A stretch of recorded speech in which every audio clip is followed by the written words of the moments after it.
Hi there, I'm Ray. Welcome to my channel and to my wrap up of all the books that I read in February this year. I read 8 books, and this video is also going to be a little bit of an update on my plans for middle grade March, because I kind of already read most of my TBR that I made for middle grade March in February.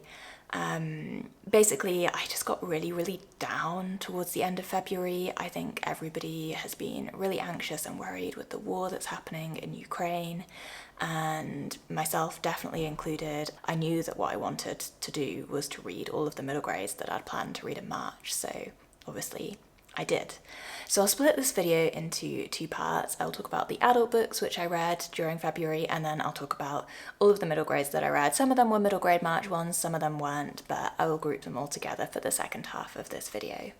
So the first book for the adult part of this video, which I read a reread, was Jane Eyre by Charlotte Bronte. I am reading this for the Bronte along with Milena, Mary and Sarah. I will link all of their channels down below. And I'm also not going to talk about this book too much because on Saturday, when you're watching this video, if you're watching it when it first comes out, on Saturday there is going to be a live show in which they are discussing this book, and I'm also going to be there as a guest to discuss Jane Eyre, which I'm beyond excited about. I mean, I could talk about Jane Eyre for absolutely forever. This is my favourite book of all time. That was kind of my takeaway of the reread, is just that this book means a phenomenal amount to me. I have so many thoughts about it. I find it a fascinating read, but above and beyond everything else, I just have a really deep and strong emotional connection with this book, which is separate to any kind of academic interest that I might have in it. I absolutely loved it. I have also filmed a whole entire separate vlog of me reading this book, which will be up at some point when I get around to editing it. So yeah, I'm not going to talk too much about Jane Eyre here, but please do come and join us for the live show. It is on Saturday the 5th of March. I'll put the link in the description box down below, and you can work out what time it will be depending on what time zone you're at in the world. And yeah, I cannot wait to talk more about Jane Eyre there, because I adore this book. Right at the very beginning of the month, this feels like a long time ago now, but it was in February, I listened to another P.G. Wodehouse. This is called The Code of the Worcesters, and I really enjoyed this. I think it was my favourite of all of the P.G. Wodehouse books that I have listened to so far. Bertie basically goes to a big country manor and gets accused of being a thief, and there's just a lot of hilarious muddles and misunderstandings throughout. The language, as always, is perfect, and I was laughing out loud the whole way through.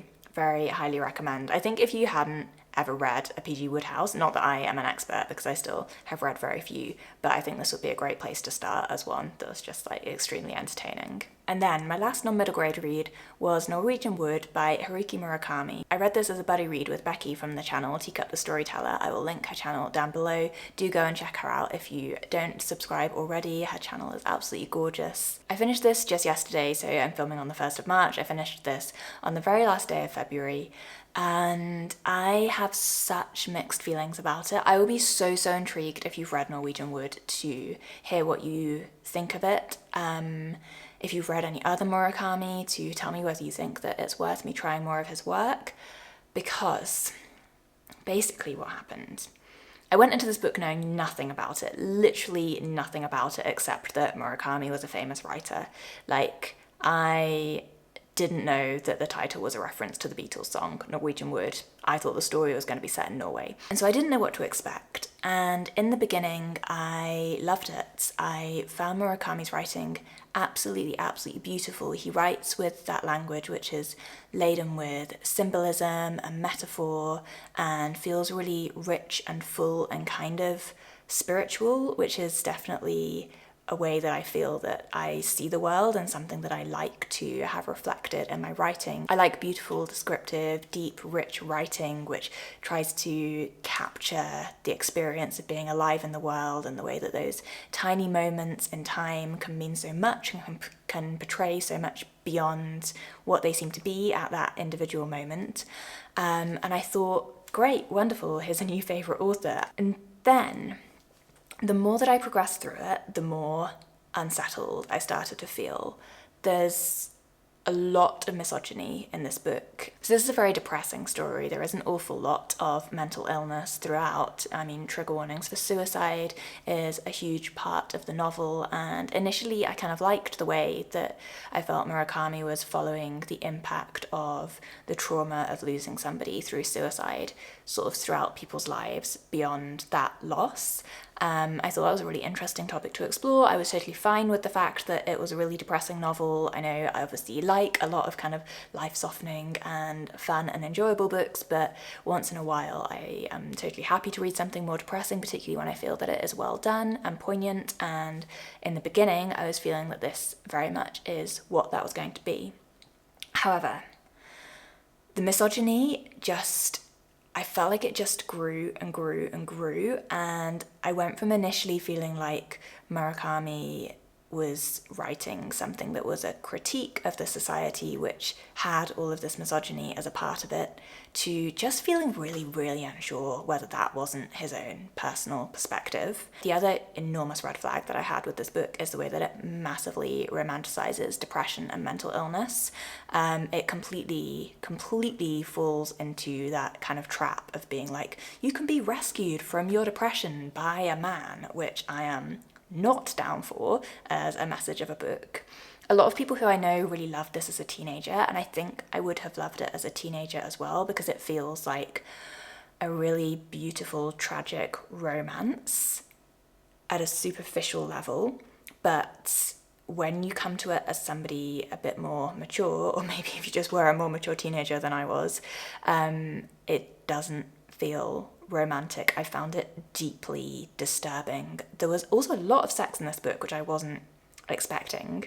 I can only think of one extremely side character who turned up for about a page, who was female, who wasn't explicitly in a sex scene in this book. Like, literally every single female character just seems to be there to be a sex object, which I was not cool about. And it's like, just as I said, increasingly ramped up from halfway through the book. It just got more and more and more, and I basically ended up hating it, I think.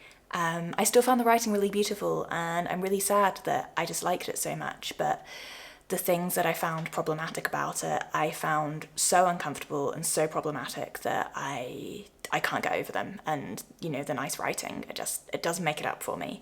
So that was Norwegian Wood. I think a lot of people have read this. I would be so intrigued to hear your thoughts on it. I would really like to give Murakami the benefit of the doubt and say that he was trying to critique the society that he was talking about in here, but I just don't feel that he did that in a way that was particularly effective. I actually feel what he ended up writing was something that really romanticizes the mistreatment of vulnerable women. And so, moving on, swinging the pendulum the complete and utter opposite direction, away from Norwegian Wood and into all the middle grade that I read in February. So the first middle grade that I want to talk about, this was not one for middle grade March. I read this is one that I wanted to read I think maybe even in January. I can't remember if I pulled it on my January TBR or my February one, but I read it, I finished it in February, and this was another of the Earthsea books by Ursula Le Guin, and this particular one was called The Tombs of Atuan. It's the second one in the Earthsea cycle, and I adored it. So it tells the story of a young girl called Tenna, who, as a very young child, is taken to become high priestess of the Tombs of Atuan, which are these kind of creepy, dark labyrinth of tombs which are seen as a worship site. And the book explores religion, the role of ritual and religion in people's lives, and Tenna, in becoming the high priestess, has to give her soul to the religion. So very early on, she has her kind of initiation ceremony, and she becomes Aha, or the Eaten One. And this is how she grows up within this very weird kind of monastic lifestyle of which she is in charge, but, you know, she's still a child, so she's not actually in charge for most of it. until she kind of comes of age. The story begins very slowly. It's a real slow burn. There's an awful lot of kind of laying down the environment and the lifestyle that Aha is leading. I didn't connect to this book that much initially, and I found the same thing with The Wizard of Earthsea. It's very slow paced, and the writing is nice, like it is really beautiful, and towards the end there are some sort of quotes in some parts of this which are so hard hitting that I have sat for ages just staring at them, being completely and utterly moved by the beauty of Le Guin's words. But in the beginning it wasn't like that. However, during the second half of the novel, someone from the outside world kind of breaks into this tiny little bubble in which Tena is living and shows her that there's maybe a different way of looking at things. This book is therefore a coming-of-age story, but with a bit of a twist. I found this with both The Wizard of Earthsea and with The Tombs of Atuan. Le Guin doesn't write your standards, this is a romance coming of age. She writes a lot more about the internal process of growing up and of coming to understand that the world is wide, coming to understand that your place in the world might not be the one which you grew up thinking that it was going to be, and that that's okay, but that is also scary and terrifying, and trying to come to know yourself is not an easy process. I just thought this was utterly, stunningly beautiful, and again, like The Wizard of Earthsea, these were both books which I enjoyed them well enough while I was reading them, but I would put them down, I wouldn't think about them anymore. And then once in a while I would think, oh yeah, I ought to read that, and I would enjoy it well enough while I was reading it. And then I finish them, and I go away, and their writing just kind of expands and expands in my mind the longer that I'm away from them. They've really stuck with me. The messages and the metaphors that the structure of the plot seems to stand for are just things which I found really profound and beautiful and moving. I cannot wait to read the next one. But yeah, I just thought this was absolutely beautiful, and I would really like to go back and reread it now, knowing where the plot goes, because I think I would maybe see a lot more that I missed on my first read of it. The last middle grade book which I read in February, which wasn't on my middle grade March TBR, was The Swallow's Flight by Hilary Mackay, which is the sequel to this, The Skylark's War, which I've just been talking about in basically every video I've made over the last month. I don't know why, it just happens like that sometimes. And talking about it made me realise that, yes, I really, really wanted to read the sequel, and even though I can't buy the sequel in hard copy yet, I was just going to buy it on Kindle and read it on my Kindle, which is what I did, and I really enjoyed it. So The Skylark's War is set in the First World War, and The Swallow's Flight is set in the Second World War, but many of the characters are the children of the characters who were the main characters in The Skylark's War. So that was really nice. I really enjoyed being able to revisit the characters who we loved, who we'd seen before. I felt that Mackay did a wonderful job of keeping them in character. They were very recognisably the adult versions of the children that they had been, and I really enjoyed that. This book had a lot of perspectives. I would possibly say too many perspectives or too little time dedicated to the plot overall, because it actually felt a bit confusing. She had provided family trees in the back, which was helpful, although there was a spoiler of an event that happened maybe like a third of the way through the book in one of the family trees. Like, you know, there was like the date of somebody who died, and I saw that on the family tree, and then I was like, oh no, I don't want to look at the family trees anymore because they're messing up the book for me. So that was a little bit of a muddle. There are two boys living in Berlin, and they each have their own families, their friends, and then there's the characters who are the children of a couple of the characters from The Skylark's War. I don't know, it felt like a lot. There were a lot of characters in here, and it wasn't a particularly long book. And because of that, and because it also switched viewpoints all the time, which I don't think The Skylark's War did so much. I think The Skylark's War pretty much just followed Clary, who is one of my favourite characters in any book ever. So it got a bit muddled. It was fairly easy to follow because the story itself was very simple, and it had all of Mackay's wonderful writing, which I loved so much from The Skylark's War. I laughed, I cried, I felt so many emotions. There were parts which just poignantly kind of captured the experience of being a child and captured the experience of being alive, and I really loved that. I gave this book 4 stars. To me, it was a strong 4-star read. I was gripped. I read it at a time when I was honestly feeling really down and I couldn't concentrate on anything. My mind was all over the place, and I knew that I wanted to read a Hilary Mackay book because I hoped that I would be able to concentrate on that, and I could. I whizzed through it. I just lay in bed and I read half the book one day and I read the other half the book the next day, and I really enjoyed being able to be immersed in the world in that way. Totally worth reading. If you've read The Skylark's War, you like it, you want more, so worth reading The Swallow's Flight. I did really enjoy it. It just didn't quite live up to my extremely high expectations that I had of it. Okay, and then we move into middle grade March. So I already read 3 out of the 5 books for middle grade March. I'm going to go through them. I'm going to tell you how I've upgraded and updated my TBR or not. And yeah, let's get rolling. So the first thing which I did not finish, and I can't believe I'm saying this, not finishing some things doesn't bother me, but for some reason when it's a book, I just feel this like eternal unclosed loop from not finishing a book, and so I finish almost everything that I read, but this was not worth finishing. This was 3 Cups of Tea by Greg Mortensen and David Oliver Rellin, and adapted by Sarah Thompson. This was my pick for the book set in Asia, and when I posted the TBR, somebody commented and was like, you should look into that guy, he is not all that he seems. So I did a bit of research, and basically this book is a biography of a guy who went out to climb K2 mountain in the Himalayas, got lost on his way down, and when the villagers were kind and helped him out, he decided that he was going to repay them by building a school and started a charity that built a load of schools. But it seems that he did not do a very good job of running his charity. He kind of embezzled a load of funds and basically wasn't the hero that the book 3 Cups of Tea makes him out to be. This is like a children's adaptation of the older book. So, problematic before you've even started. But I thought, okay, well, I'll take that in mind. As I've got the book on my shelf anyway, I'll give it a read and see what it's like. It might be a good gripping story.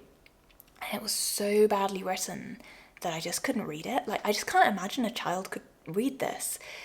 The style was so patronizing and dry and just boring. Like, there's no other way to put it, really. I was just bored out of my mind. And so 50 pages in, I was like, I just can't bring myself to read any more of this. I know that he builds a load of schools, and I don't care about the process. It was, deeply disappointing, and I would not recommend in any way, shape or form. So I have updated my prompt for the Asia part because I already knew that that book, 3 Cups of Tea, was a bit of a cop-out. It was just the only relevant book that I had on my shelves, and I wanted to read from my shelves before I went out and bought new books. But I felt like it ended up just being such a terrible cop-out for the Asia prompt that I wanted to pick a new one. So I'm listening to When You Drop a Tiger by Tay Keller, and this was the winner of the Newbery Medal in 2021, last year. So I was like, okay, this should actually be good. And it is. It's about a young Korean American girl who is trying to help out her grandma who is sick. It's this kind of magical realism book which involves an awful lot of Korean folklore. So it's very much set in the real world, but within the context of this real world, this child's Harmony, as she's called, her grandma, has stolen some stories from the tiger, and the tiger is angry and wants those stories back, and the young girl in it is trying to save her grandma by making a deal with the tiger or trapping the tiger. So far it just feels like a very solid middle grade. The main character in it, Lily, is an incredibly shy and quiet child, which I would have so resonated with had I been reading this when I was younger, and she just has some very insightful comments and insightful kind of experience of what it's like being a child, but of also what it's like being an Asian American child, and I think it's going to be wonderful. I'm maybe about halfway through or so on the audiobook. I'm really enjoying that, so I'm very glad to have replaced 3 Cups of Tea with a better book for that prompt. Next up, I listened to Pollyanna by Eleanor H. Porter. This is an American Victorian/Edwardian era kind of book about a young girl called Pollyanna who is an orphan, that was the prompt that it was for, who goes to live with her aunt, and Pollyanna is endlessly optimistic, and through her optimism and joyous view of the world, she kind of brings up the whole town in which she lives and basically brings a lot of joy to everybody's lives. And then when something very difficult and hard hits Pollyanna, the town kind of lift her right back up. It's a very warm book in that way. And I enjoyed it. I think I gave it 3 stars. Maybe, yeah, 3 stars. It wasn't quite a 3.5 stars. It was really nice. It was really sweet. It felt like not one of the best of that style of Victorian, Edwardian kind of children's fictional book. Maybe I would have enjoyed it more had I read it as a book. I listened to it on audiobook while I was doing things in the background. Some of the things I was doing in the background kind of required a bit of mental work from me as well, so I wasn't paying it an enormous amount of attention, to be perfectly honest.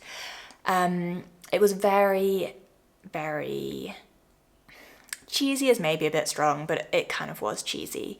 It was a bit relentlessly jolly in a way. It also has that trope, that classic Victorian Edwardian fiction trope of someone has an unfixable accident or illness but is able to get over that because they are good enough, which can be a bit annoying. And I don't know, I think within the context of this book very much felt like just such an obvious plot point that I did find it a little bit frustrating.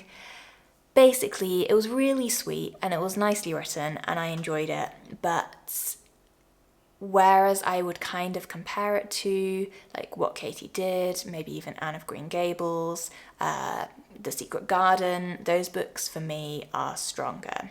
Maybe not What Katie Did, I have not read that for so long that I couldn't give a strong opinion as to whether that is a stronger book or not.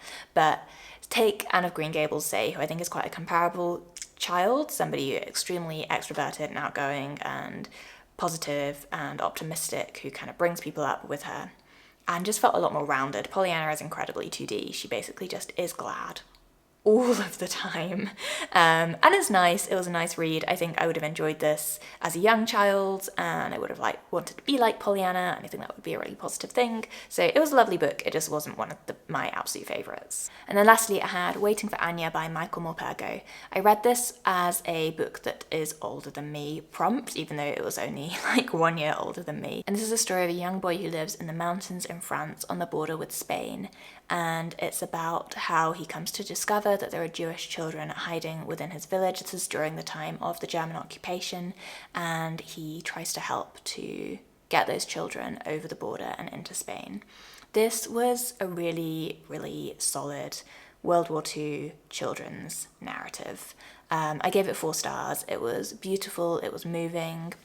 In fact, just to refer back very briefly to The Swallow's Flight, another thing about The Swallow's Flight which kind of surprised me and which I was a little bit sad about is that it kind of felt a bit too positive for a World War II children's book. Like, maybe that's not an acceptable thing to say, but I kind of felt like not enough went wrong in it. You know, going into a book about World War II, you do expect it to be a bit heart-bruising, if not, as it's children's fiction, completely and utterly soul-destroying and heartbreaking. And The Swallow's Flight wasn't really, which was kind of a nice surprise. It was a really lovely and warm, uplifting read, but Waiting for Anya was a lot more what I would expect from middle grade that's set in World War II, in that there was real tragedy. I was really upset and heartbroken by parts of the story. But I felt like that was balanced out successfully with hope, with faith in human nature, with, you know, a belief in the innate goodness of people, which is something that often comes across in children's fiction and which I really, really enjoy. And so, yeah, I would highly recommend Waiting for Anya. If you want a really good World War II middle grade, then this is it. Basically, I really enjoyed it. It was a simple story, but it was really effective, it was really beautifully told, and I really loved it. So, you might be wondering what my plans are for middle grade March now that I've basically read all of my middle grade March books in February. And as I mentioned, I've replaced the Asia prompt with When You Trap a Tiger. With regarding the books older than you and the book with an orphan main character, I'm not going out and seeking books to replace those with too much specifically, but I have gone on Audible and I found a load of books that are on the Audible library that I can access, which I want to listen to. These mostly are the other books in the Little Women series, so I've realised, hurrah, that I can listen to all of them for free. Little Women I love, I adore, I mean, who doesn't? One of my favourite books, and I've read it many, many, many times. The one following Little Women, Good Wives, I read as a child and was so heartbroken by it that I then refused to carry on with the series. I would now like to go through and finish the series. I don't hear great things about the books further along the line in the series. I hear that they're very moralistic, but given that I enjoy children's literature of that era so much, I kind of feel like these are classics where I just would like to experience them, to know what happens in them.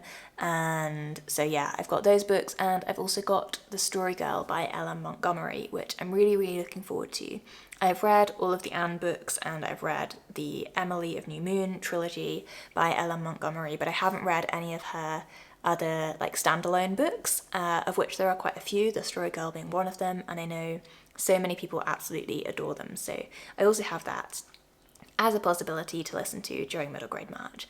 Otherwise, my plans for March are to read the other books that are on my middle grade March TBR, and also to keep working through all the books which were on my February TBR that I didn't read. I definitely went pretty off-piste from that TBR this month and read a lot of middle grade books instead of the more challenging books that I was kind of supposed to be reading. But yeah, my whole attitude towards TBRs is like, make them, it's fun, it can be inspiring, but don't feel bound by them. I think sometimes the nice thing about a TBR is it's like something to push away from, because you see what you've assigned for yourself to read, and that just really helps you to clarify exactly what you really do want to read if it isn't one of the books that you initially thought you would want to read. That's kind of how it's felt this February, although in January I was through and read basically everything that I'd kind of assigned myself to read, so it just depends on my mood. And I'm really excited for all the reading I'm going to be doing in March, middle grade and otherwise. Do let me know if you are participating in middle grade March, what your plans are, or yeah, any great middle grade recommendations. I always love to hear them. Thank you as always for watching. Please do subscribe if you're not yet subscribed. Hit the like button and click the bell so that you get notifications when I post a video. Join us for the Jane Eyre live show on Saturday, and I will see you all very soon then, and if not then, in another video. Take care, and I will see you very soon.